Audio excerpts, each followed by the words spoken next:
Question है coding decoding का। यहाँ पर आप देख सकते हो कि प्रश्न में क्या लिखा हुआ है, प्रश्न में क्या संबंध दिया हुआ है। यहाँ पर आप देखिए कि 54 + 43 = 2 होता है, 90 + 53 = 11 होता है, 60 + 51 = 10 है।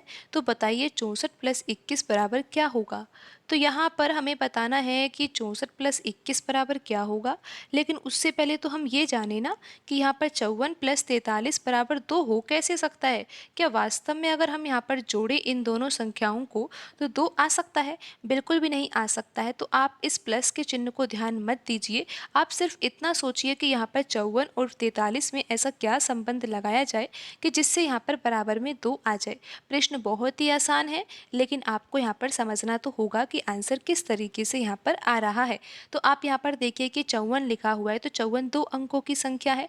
आपको क्या करना है कि 54 जो 2 अंकों की संख्या है, एक अंक 5 है और दूसरा अंक 4 है, तो आपको 5 में से 4 घटाना है। फिर आपको प्लस का चिन्ह लगाना है। फिर आप यहाँ पर देखिए 43 लिखा हुआ है, तो 43 के भी दोनों अंकों का आपको क्या करना है, 4 में से 3 घटाना है।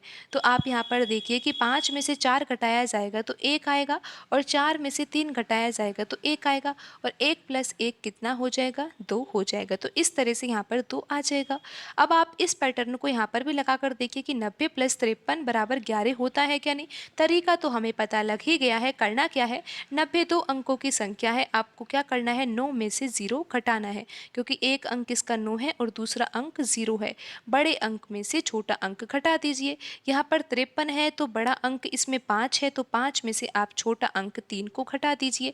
फिर आप देखोगे कि 9 में से 0 घटाने पर 9 आता है, और प्लस लगाएंगे, और 5 में से 3 घटाने पर यहाँ पर 2 आता है, और 9 और 2 कितना होता है, 11 होता है। और आप देख ही सकते हो कि यहाँ पर 11 ही लिखा हुआ है। तो पैटर्न तो हमें अच्छे से समझ में आ ही गया है। तो एक बार हम यहाँ पर भी लगा कर देख लेते हैं, 60 + 51 = 10 आ भी रहा है या नहीं। तो करना क्या है, 60 2 अंकों की संख्या है, आपको पता है कि दोनों अंकों का क्या करना है, 6 में से आपको 0 घटाना है। 6 यहाँ पर बड़ा अंक है, 0 यहाँ पर छोटा अंक है। फिर आप प्लस लगाइए।